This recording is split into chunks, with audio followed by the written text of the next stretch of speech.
much. I was watching that video. I wasn't sure what tie I was wearing. I was trying to figure it out. It didn't look like any of the ties in my closet, but maybe I borrowed one from Charles. I'm tempted to say that I'm from Washington and I'm here to help you.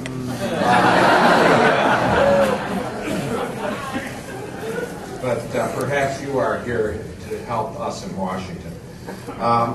I used to be in the public opinion polling business, so sometimes I like to start off a speech by polling the audience, asking a question. And my question tonight is, what is your favorite cable news channel? I'd like everyone to raise their hand if their favorite cable news channel is MSNBC. There we go. We've got John Hood there. He's a fan of Chris Matthews.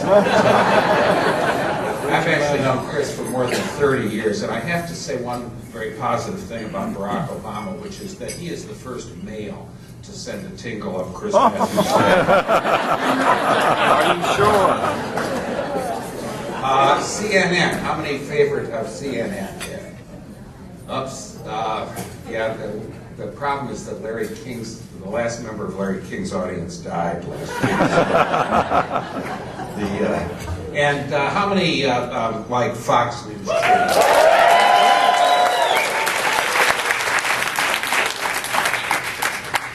Well, I can see we have a fair and balanced audience. I come to you tonight at a time of considerable political turbulence, and I try to keep track of what's happening around the nation and try to put things in some historic perspective.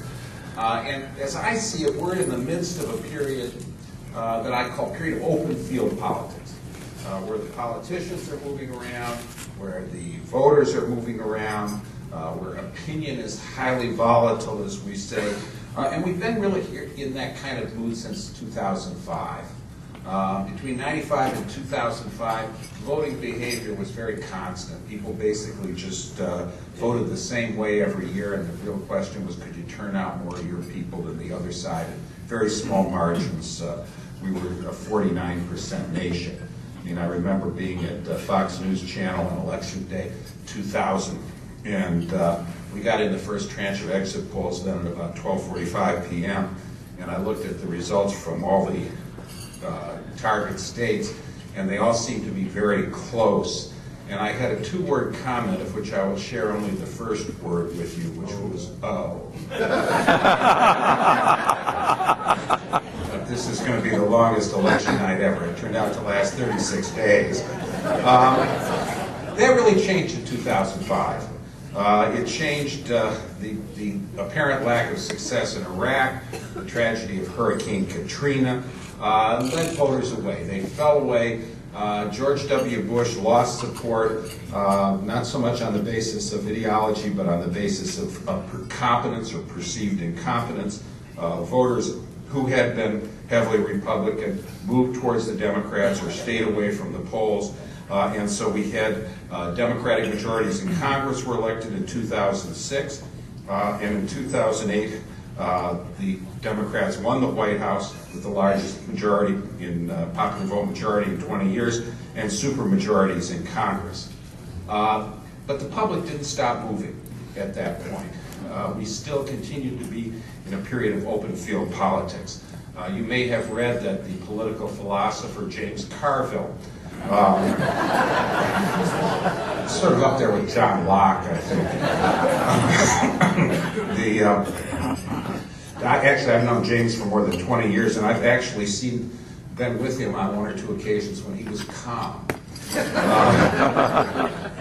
But he predicted that we're going to have Democratic dominance for 40 years. Well, at the moment, it looks like we're maybe 39 years short on that.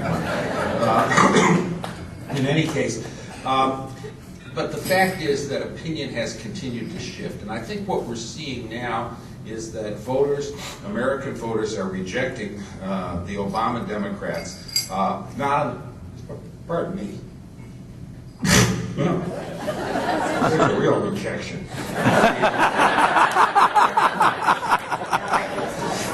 It reminds me of the 18th century British writer Samuel Johnson, who was arguing with somebody who was a philosopher and who said that matter wasn't really part of reality, it was just perception and so forth.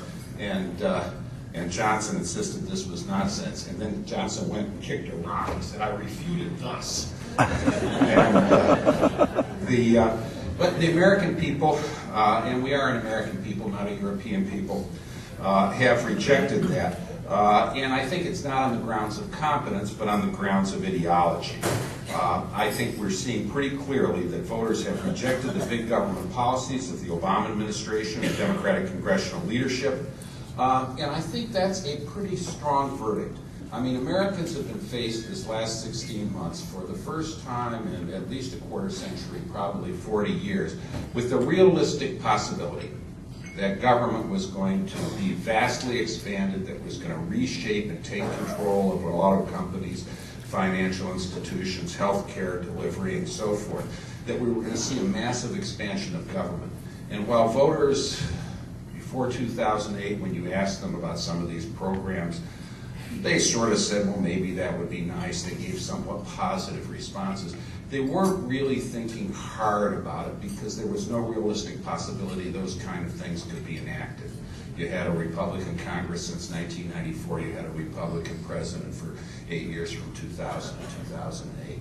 Now that there's a realistic possibility that some of these things would be enacted, and some of them have been, voters plainly don't like it. Now, I think Obama and the Democrats came to power with an assumption that was shared not just by Democrats, but certainly was widespread among them, that in a time of economic distress, Americans would be more inclined to accept big government policies. This was really the lesson taught by the New Deal historians, Arthur Schlesinger Jr., James McGregor Burns, and so forth. It's a lesson that I think is actually a misreading of the history of the 1930s, as I tried to argue in my book, Our Country, The Shaping of America from Roosevelt to Reagan, which I would point out to you is available on Amazon for $4.23. In fact, if you look at the polling evidence in the late 1930s, one of the things that's absolutely fast after most of the New Deal programs have been put into effect, one of the fascinating things is that you get majorities saying government's spending too much money, we don't want it spending. Government is spending money on projects that are boondoggles, a phrase that were invented in the 1930s. That labor unions have too much power and need to be cut back. In fact, Americans were really reacting negatively to the New Deal. Franklin Roosevelt, the Democratic president, the New Deal president, was in fact reelected in 1940, but he was reelected, I think the polling evidence makes clear, not in his domestic policies, but as a war leader at a time when the world was at war. You had Hitler and Stalin at the time of the 1940 election were allies with Japan. They were in command of most of the landmass of Eurasia. They were threatening to take over the world. Roosevelt was an experienced leader. That was not an endorsement of big government. It was a vote for an experienced leader in a time of great peril. But I'm not going to go too much into the I'm not going to spend the whole evening here on the 1930s. One thing is clear, the issue of big government has really overshadowed the other political issues. Some of the cultural issues that played such a large part, abortion, for example, have become less important.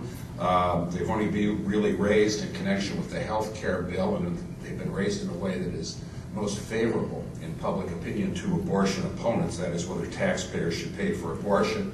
You've got 219 Democrats in the House and 60 in the Senate on the agreeing that it should be.